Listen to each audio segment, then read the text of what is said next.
Good afternoon, everyone, and thank you very much, Madame la Présidente. It's a great pleasure to join you this afternoon to share with you some of the experience of South Africa in the Southern African Development Community Economic Partnership Agreement. I think first off we have to note that this is not an agreement between SADC, Southern African Development Community, and the European Union, but a smaller group, as we've heard yesterday and also today. So it is an agreement, economic partnership agreement, between the European Union member states on the one hand, and South Africa, Botswana, Lesotho, Namibia, and Eswatini, as Swaziland is now known, and Mozambique. So this constitutes the SADC-EPA group as it has become known.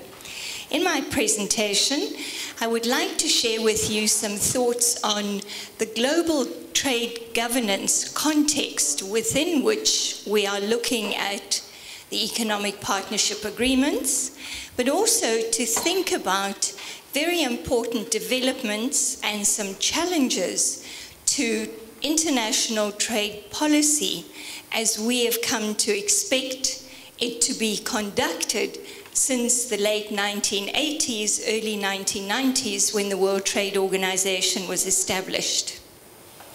But I would like to take the opportunity to share with you from South Africa's perspective a view on the Southern African Economic Development Community Economic Partnership Agreement. How does this agreement with the European Union fit into South Africa's trade policy? I'll provide some background to the trade relationship between the European Union and South Africa. This is a long-standing and very important trade, investment, and development assistance partnership that goes back to colonial times and has evolved in many ways over more than 100 years. We'll take a brief look at the Southern African Development Community, the SADC Economic Partnership Agreement, including a brief look at the institutions which are very important to the implementation of that agreement. A brief review of trade and how trade is evolving in the post-economic partnership agreement period since the agreement entered into force reveals some interesting developments. And very briefly, I would like to share with you some of the debates and discussions on the impact of Brexit. This is important for South Africa because we have a strong trade relationship not only with the European Union countries, but also specifically with the United Kingdom. And the very nature of the relationship between the European Union and South Africa in the context of the EPA means that it is possible that some aspects of the EPA pertaining to South Africa's trade with the European Union may have to be renegotiated post-Brexit, as well as, of course, the negotiations with the United Kingdom. To start off with, very briefly, as we have reflected yesterday, we are in an era currently where international trade policy is very much in the headlines. On a daily basis, we see trade news related to the trade policy decisions, for example, of the United States, as President Trump makes decisions about the implementation of tariff increases on imports, not only from China, but from other countries as well. But we're also seeing very important developments within the global trading system and the World Trade Organization as such too. I think this is extremely important for us to keep in mind because this is the context within which we are reflecting on and appraising economic partnerships and how the relationships between developing countries and developed countries such as the group of countries in the European Union will evolve in the future. We find, for example, that in the World Trade Organization, there are serious questions about the trade rules as they pertain to China. China acceded to the World Trade Organization after some very difficult accession negotiations. The accession in 2001 was a very important step in terms of China's global trade and economic strategy. It is the focus and the locus of competitiveness in manufacturing in particular. We've had some references in discussions to Factory Asia. Certainly, China is not just a single market. There are, one could say, many Chinas. It's a vast economy, a vast country, a vast population, and with significant capacity to produce tradable goods and services for the global economy and global markets. And changes, domestic changes in the Chinese economy, as wages increase, as we start to see the importance of the digital economy, the development of information and communication technology-related industries, e-commerce, and many important associated developments really moving ahead, with China playing a very important role in innovation alongside other important players such as Silicon Valley. We really have to think differently about the role of China. And the question is, to what extent the current rules-based system of the World Trade Organization is able to deal with and respond to the particular trade and regulatory policy choices that China is making. In the headlines, for example, have been discussions about intellectual property rights governance. And certainly this is where President Trump seems to be very concerned about what does happen in China. But there are many other issues that one has to look at as well in the global trade rules. It's important to keep in mind that the current set of covered agreements of the World Trade Organization were negotiated in the late 1980s. The global economy now looks very different. And there are important governance gaps, areas of economic governance that are particularly important in an integrated global economy. Areas such as investment governance, competition policy, competition regulation, for example. But there are certain agreements which may also be ripe for appraisal, new thinking, for example, about trade and services in a digital economy era. Some of the services sectors which are growing very, very fast across the global economy did not exist at the time we were negotiating the trade and services agreement. So these are some systemic issues that we have to look at within the context of the global governance paradigm we currently have.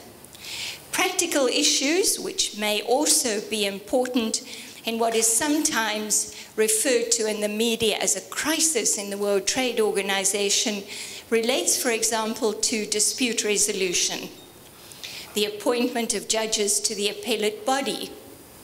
At this stage, we may face a situation early next year where we do not have a quorum in the appellate body to be able to deal with a number of cases which are on that dispute settlement agenda. The United States is in some cases simply not wanting to agree to some of those appointments. So systemic challenges, but also practical implementation challenges are certainly very important for the future of the World Trade Organization. But it's also an opportunity for us in developing countries to think about what would be an appropriate multilateral trade governance system, Because after all, the Doha Development Agenda, which was launched as a round of negotiations to build on the World Trade Organization and the Uruguay round agreements, has certainly not made progress at all. And some analysts would say that perhaps we should agree that it will never be concluded and perhaps rethink a new round of negotiations, new approaches to the negotiations. It seems that in this era now, the impetus for multilateral governance solutions is very weak. So the future World Trade Organization may in fact be built around plurilateral agreements. So smaller groups of countries that are willing to move ahead in particular areas of governance. This may in fact be a practical means of providing new impotence to the development of new disciplines for international trade governance. Closely associated with these developments, of course, is reflection on the trade policy paradigm. In the late 1980s, early 1990s, liberalization was quite seriously embraced as an appropriate trade policy. So we liberalized at multilateral level, and also increasingly in terms of the conclusion of regional trade agreements. So the proliferation of regional trade agreements meant that we liberalized within smaller groupings to achieve particular objectives which perhaps we could not achieve at the multilateral level. But the debates about the trade policy paradigm are raising, in my view, very legitimate issues about distribution of benefits and costs. Who wins and who loses? We know as economists that trade liberalization brings both winners and losers. And the identity of the winners and losers is a very serious concern. There are still globally millions of people who are marginalized from trade and from economic growth and development. And the marginalized groups are often women, youth, and individuals in rural areas. And this is particularly important because the Sustainable Development Agenda adopted by the United Nations member states in September 2015 challenges us to focus on these distributional issues. And the distributional issues are not only associated with inclusivity and looking at a more equitable distribution of benefits and costs, but also fundamentally challenging us to think about not only environmental issues, but social sustainability issues. This is really important in terms of building across the developing countries sustainable, robust institutions. We hear a lot about weak government departments, weak private sector organizations, weak social groupings. With such weak institutional capacity, we need to rethink also what we do in terms of capacity building. So in the context, for example, of the economic partnership agreements, where there are facilities, there are opportunities to build capacity. We need to keep in mind that building technical capacity, training individuals, does not necessarily translate into stronger institutions. How do we bridge the gap from individual capacity building to institutional capacity building? And how do we make sure institutions are representative, especially of marginalized groups? Women, for example, are still very much underrepresented in many, many developing countries, including African countries, in trade policy-making positions, in trade negotiations, in the implementation of international trade agreements. We need to change that. The voices of marginalized groups like women are important to make sure that the agreements that we negotiate, that we implement, reflect the needs and the choices of all individuals. Only then are we truly achieving sustainable development outcomes.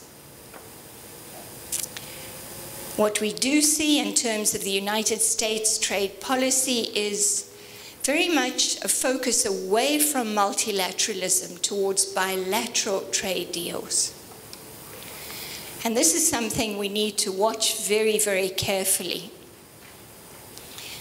While there may be, in many cases, short-term gains from bilateral deals, many trade and trade policy-related issues actually do require that we focus not only at bilateral relationships, but we do keep in mind that some of these challenges may well need much broader regional and even multilateral approaches. Environmental issues, for example. Environmental challenges do not respect national geopolitical borders. They spill over from one country, one national territory into another. National solutions are important, but not sufficient.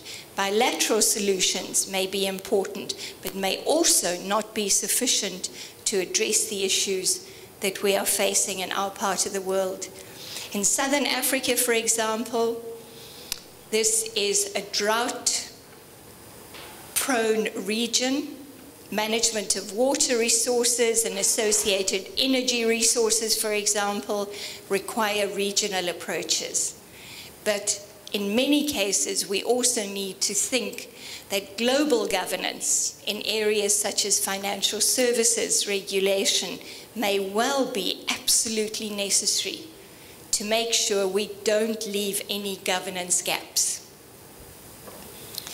While in Africa, we are busy with building regional integration initiatives and have recently embarked on the establishment of a continental free trade area, it seems in some parts of Europe we want to undo regional integration.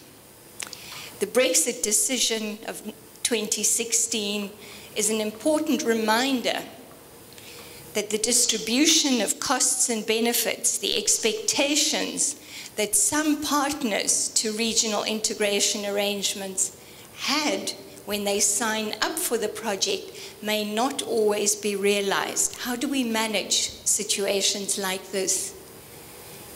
And what are the consequences for the other members and their global partners? These are some of the questions that we need to think about as we look at a very specific economic partnership agreement, Southern African Development Community Group, and our relationship with the European Union. But before we do that, a short detour to say something about South Africa's trade policy. South Africa is the regional economic powerhouse. In Southern Africa, the most diversified economy on the African continent. By recent calculations, it may not be the largest anymore. We may be second to Nigeria, or even third now to Nigeria and Egypt, but it still is a strong economy, a diversified economy, with a very diversified manufacturing sector as compared with our African partners. South Africa's trade policy at this stage is very much in support of industrial development. So in fact, we could say that trade policy is a cornerstone of South Africa's industrial development. There's a strong focus, therefore, on the use of the import tariff as an instrument of industrial policy. And the import tariff is used to protect domestic industry from import competition. This means, one could say, that South Africa's trade policy is in fact a mercantilist policy. South Africa would like to export its goods and also services to other countries, but is very protective of its domestic market. It does not want to see an increase in import competition. That's a very brief overview. We can discuss in more detail later. South Africa's trade policy strategy in terms of prioritization of global partners can be summarized by referring to our friends in trade partnerships. We have long-standing old friends. The European Union counts among those. The United States is also a long-term friend in terms of trade relationships. Our good friends are African countries. And in recent years, this has become a political priority. But we also have some new friends. And these are particularly among the emerging market economies, the so-called BRICS group of Brazil, Russia, India, and China. South Africa joined the BRICS group at the end of 2013 and is now a member of this small group. Keep in mind that we have no trade agreement amongst ourselves as a group, the BRICS group of countries. South Africa and its partners in the Southern African Customs Union, Botswana, Lesotho, Namibia, and Eswatini, have an agreement with the Mercosur countries, of which Brazil is a key member. The Southern African Customs Union members, or SACU, are also negotiating an agreement with India. But we've been negotiating for more than 10 years and have not made significant progress yet. But as I've mentioned, a political priority for South Africa currently is its relationship with the African continent. And we belong to a number of regional integration initiatives. Southern African Customs Union. This is the one on the left-hand side. It's the members of the Southern Africa Group, Botswana, Lesotho, Namibia, Eswatini or Swaziland, and South Africa, 5 member states. This is the oldest functioning customs union in the world. It is currently under stress because it has a particular revenue sharing arrangement. And as you may have heard in the news, South Africa's economy is not doing very well. Growth rates are very low, less than 1%. Our unemployment is 27 or more %. And therefore, there's a lot of pressure on fiscal policy, on government revenue. And the domestic political economy in South Africa is complicated. So there's a lot of discussion about the revenue sharing arrangement that benefits the smaller countries in the Southern African Customs Union. And there are meetings currently underway to perhaps renegotiate this customs union agreement. So it's interesting to do research on SACU at the moment. Then secondly, South Africa is part of the Southern African Development Community. That now has 16 members since Comores was admitted at the SADC Summit in 2017. 13 of the member states are in a free trade area. The ones that are not are the Democratic Republic of the Congo, Angola, and Comores. We hear now that Angola would like to join the free trade area, so that would expand the free trade area of SADC to 14 member states.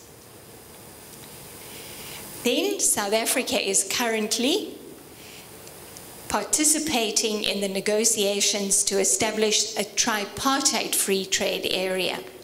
Now, this is an attempt to integrate all the economies shaded in blue, literally from Cape, which is where I come from, to Cairo in Egypt, including the island economies. And if you look very carefully, you'll see Mauritius included there, and Seychelles and Comores included in the Indian Ocean Rim area as well.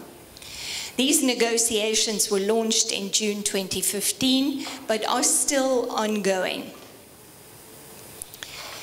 What is very important about these negotiations is that the existing regional economic communities, SADC, East African Community, and COMESA, will continue to trade as they are. So it will only be those member states that are not part of a free trade area together that are negotiating further tariff liberalization. So to give you an example, South Africa and its customs union members, SACU, are negotiating tariff reductions with the member states of the East African Community, and SACU is also negotiating with Egypt. The only active negotiations at this stage are between SACU and the East African Community. Rules of origin negotiations are still ongoing, and as we heard this morning, they are complicated. The rules of origin are often the fine print in a trade agreement, which can mean that liberalization leads to increased trade, but rules of origin can also be complex and difficult, especially for small and medium-sized firms to meet those requirements. So that rules of origin may actually be a stumbling block to achieving the potential of a free trade agreement. In the case of SADC, one of the component regional economic communities, a very good example is the rules of origin that apply to textiles and clothing. To produce garments in SADC, to get access to the preferential tariff regime, both the fabric and the garment has to be produced in a SADC country.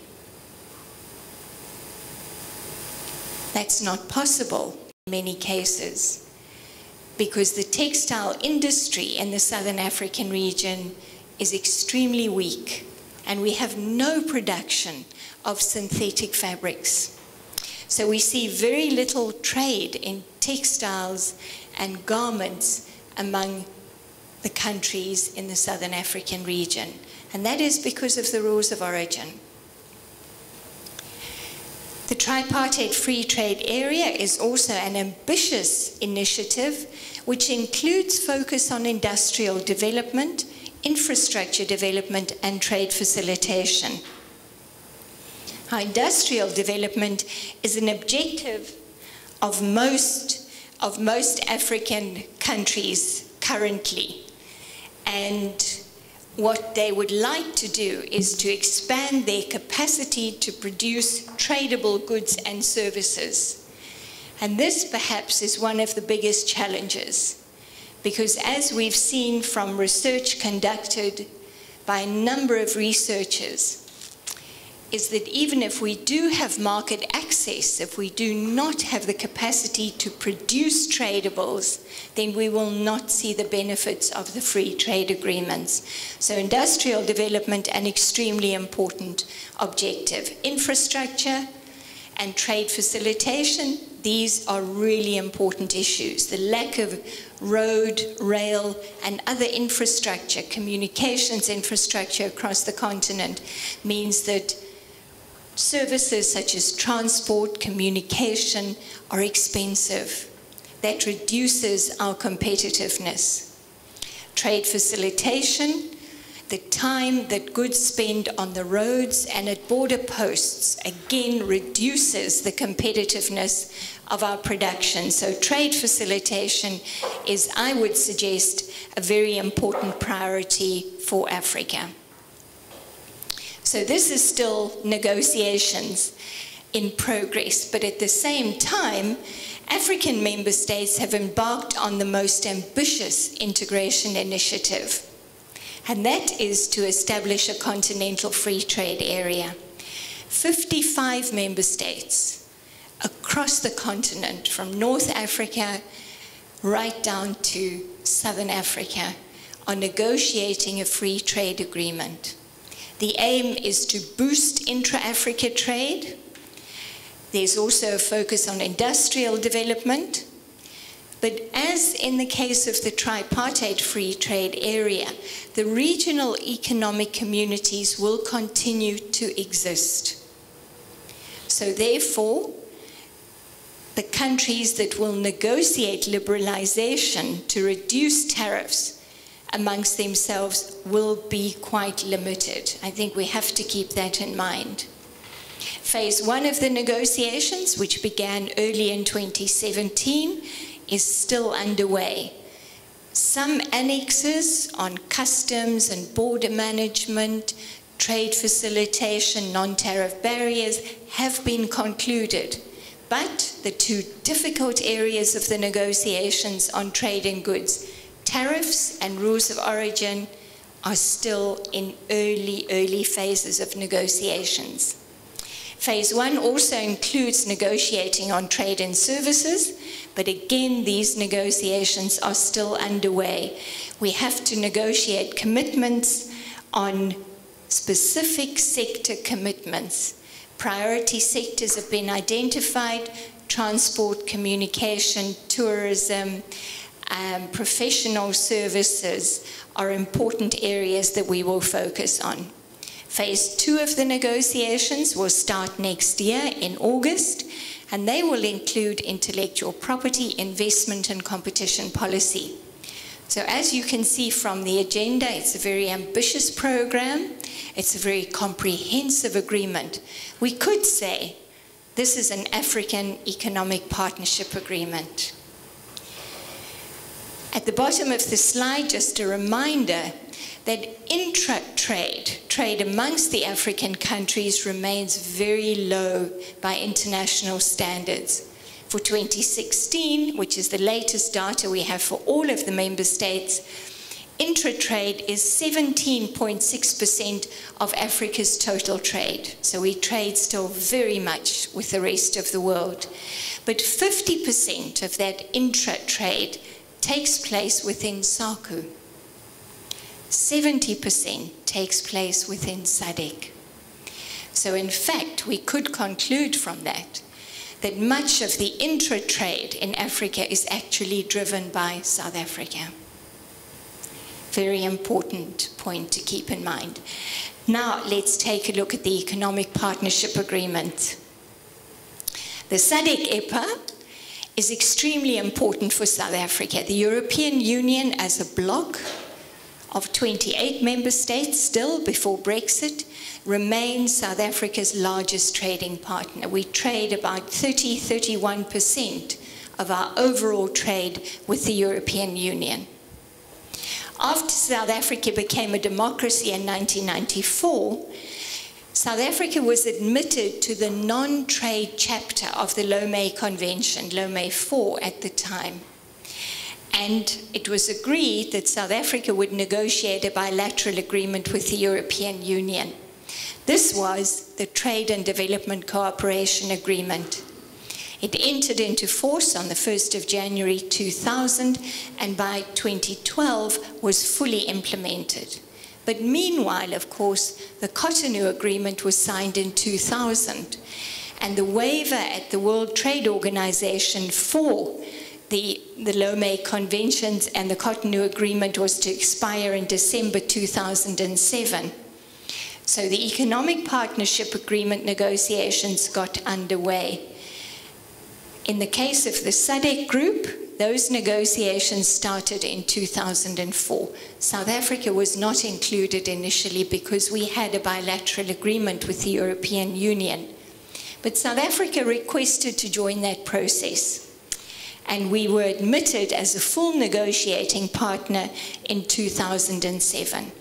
South Africa wanted to be part of the EPA negotiations to protect the common external tariff of the customs union to which it belongs, SACU, but also to get better access for its agricultural exports to the EU. So we had two objectives. The Economic Partnership Agreement, the negotiations were complex, difficult negotiations, but we did conclude the negotiations in 2016. The EPA was signed in June, and this group of countries that signed, the SACU member states, South Africa, Botswana, Lesotho, Namibia, and Eswatini, and Mozambique. Tanzania and Angola had been part of that group, but Angola did not sign. They may accede to the agreement.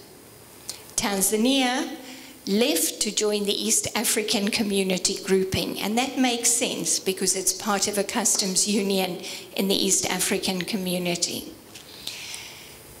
The provisional application of the agreement began on the 10th of October 2016.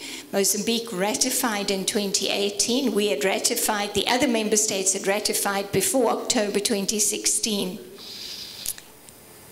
Agricultural market access came into force on the 1st of November. So October, November is when the Economic Partnership Agreement entered into force. The ratification by the European Union member states was still taking place, but we agreed to provisionally start implementing the agreement.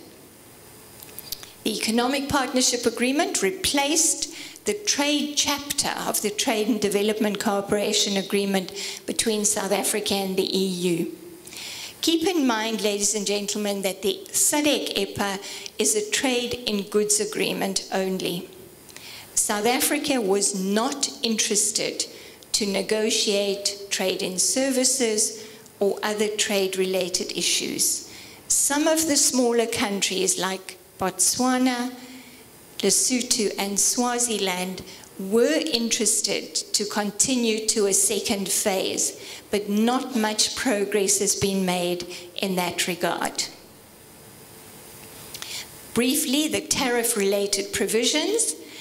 Duty-free, quota-free access, subject to minor qualifications, has been provided for Botswana, Lesotho, Namibia, Eswatini, and Mozambique. That's Article 24 of the SADC EPA. But there are some qualifications, for example, related to sugar, a very sensitive product when it comes to trade amongst ourselves, but also with the European Union. SACU member states have removed 86% of duties on goods, so European goods, 86% of trade comes duty-free to the SACU member states. Mozambique liberalized 74% of its trade. For South Africa, we have a special tariff regime. We do not have duty-free, quota-free access to the European Union, but 98.7% of goods enter duty-free. We did manage to secure better access for agricultural products, flowers, dairy products, fruit, nuts, and so on. And we managed, and this is very important for the region I come from, Cape Town, Stellenbosch, we secured much better market access for wine exports. The wine exports operate under a tariff rate quota, so 110 million litres of wine go duty-free into the European Union. There's also a tariff rate quota on sugar, 150,000 tons go duty-free, ethanol, and a number of other products. Fishery products have also gained much better market access under the EPA for South Africa. A very important provision in the SADC EPA relates to safeguards. Our safeguards does not deal with unfair trade, but it is an extremely important measure available to deal with the unequal distribution of benefits from trade liberalization. If we have a surge of imports that may harm or threaten to harm a domestic industry, a safeguard may be used.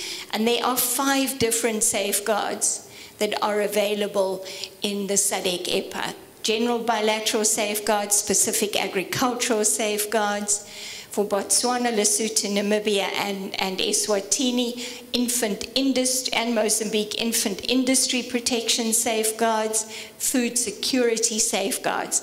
So it's particularly important that we build capacity in the smaller countries to be able to use these provisions. Currently, that does not exist. The only African countries that have functional trade remedy and safeguard policy, laws and institutions domestically are South Africa and Egypt. There are a number of other countries working on implementing such regimes, but there's a lot of capacity building that needs to be done in this area. Rules of origin. The rules of origin, ironically, ladies and gentlemen, the rules of origin under the SADC EPA are much easier to comply with than the rules of origin we have for trade amongst ourselves as African countries in, for example, the Southern African Development Community. There are very important provisions on cumulation, in other words, from where we can source inputs and still qualify for preferential market access. And this does open up opportunities for value chain development and for sourcing inputs to enhance competitiveness of our domestic production. A very sensitive issue in the negotiations was export taxes. The European Union's initial position was that we should not be allowed to use export taxes. But export taxes are used by a number of countries in Africa. Export taxes on minerals, on diamonds, and so on are used by a number of countries. So under specific circumstances, we can use export taxes. Very important for South Africa, this applies only to South Africa in the EPA, is a protocol on geographical indications. And ladies and gentlemen, I've brought one of them with me. We recognize as South Africa more than 250 geographical indications of the European Union, 102 geographical indications of South African origin are recognized, including this, which is rooibos or red bush tea, honeybush tea, Karoo lamb, and more than 100 now. GIs in the wine industry are recognized by the European Union. So this intellectual property protection is extremely valuable because it does mean that prices may well be much higher for products protected by a GI than if they are not so protected. So this is an area we have scope to add about 30 more geographical indications for South Africa. And at the moment we are working one on wine from Cape Town. Institutions for implementation of the Economic Partnership Agreement. There's a joint council between the Ministers of Trade of all the member states, the European Commission, and the SADC EPA member states. And the joint council has powers to take decisions on all matters pertaining to the agreement. It is supported by a Trade and Development Committee. This is very important because it monitors the implementation and the performance of that agreement. So these are very important institutions to ensure that we implement the agreement effectively. Very briefly, ladies and gentlemen, what do we trade with the European Union? And this is the first full year of trade under the EPA, 2017.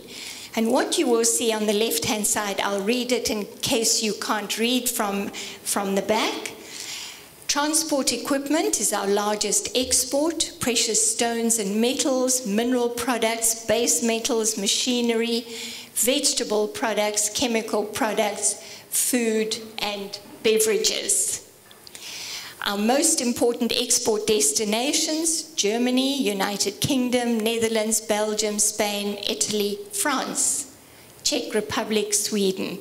So this gives us an overview. I will share with you the slides so you can have a look at the detail. As I've mentioned, the market access for a number of agricultural goods in particular relates to tariff rate quotas. And this means that a certain quantity of the good goes tariff-free, and then the tariff kicks in. I'll show you very briefly, ladies and gentlemen. This is our utilization of the tariff rate quotas in 2017. And you'll see that some we used fully, but there are some that we did not use. For example, skim milk powder, butter, frozen strawberries, canned mixtures of fruit, ethanol and refined sugar. So there are still opportunities that we can benefit from. This is really important. This is where we stand currently on the 18th of September with tariff rate quotas. I'll just mention the one with wine. Wine exported from South Africa can go as bulk wine, so that is containers 2 liters and more, or bottled wine. On the 1st of September, if the tariff rate quota for bulk wine is fully utilized, as it is, but the bottled wine tariff rate quota is not, then we can transfer and export more bulk wine under the tariff rate quota. So a flexible quota arrangement. Very briefly, in my last 2 minutes, Brexit and the SADC EPA. I think we're watching very carefully what happens and what has happened since the 23rd of June 2016. I think very briefly, the group of countries in the Southern African region have been having discussions, consultations, not negotiations, because the UK has not left the European Union. But the important objective is to avoid what is called a cliff edge. We want trade to continue uninterrupted. And therefore, we are working on a rollover of the existing SADC EPA agreement. And the legal basis, as we mentioned yesterday, would be in domestic law. If the United Kingdom does leave the customs union of the European Union, then we would have to, after the transitional phase, negotiate a new agreement. I think this is extremely important. But keep in mind, ladies and gentlemen, because of the tariff rate quotas, after Brexit, we may well have to renegotiate the tariff rate quotas with the European Union, because for argument's sake, we can export 110 million litres duty-free to Europe now. When the UK leaves, and it absorbs about 30% of the wine we send now duty-free, will the rest of the European countries still accept 110 million litres of duty-free wine? Maybe not. So we may have to renegotiate the SADC Economic Partnership Agreement as well. Very briefly, trade facilitation matters. What we also need to look at post-Brexit is how our goods from Southern Africa reach their destination markets in the European Union. And what you do see, most of our goods go by sea. A lot of goods enter through harbors. The Rotterdam is the most important one, but also ports in France and Italy are extremely important. But you will also notice that some goods enter via road and rail. And those enter the eastern part of Europe, the Eastern European countries. So some goods are actually traveling via China or through the Middle East up through Turkey and then entering the European Union markets. When Brexit does happen, these trade routes are absolutely critical because there will be more borders to be crossed, rules of origin will have to be met, customs and other documentation, customs valuation documentation will have to be introduced. So trade with the European Union could become more complicated from a trade facilitation perspective when we take a look at post-Brexit.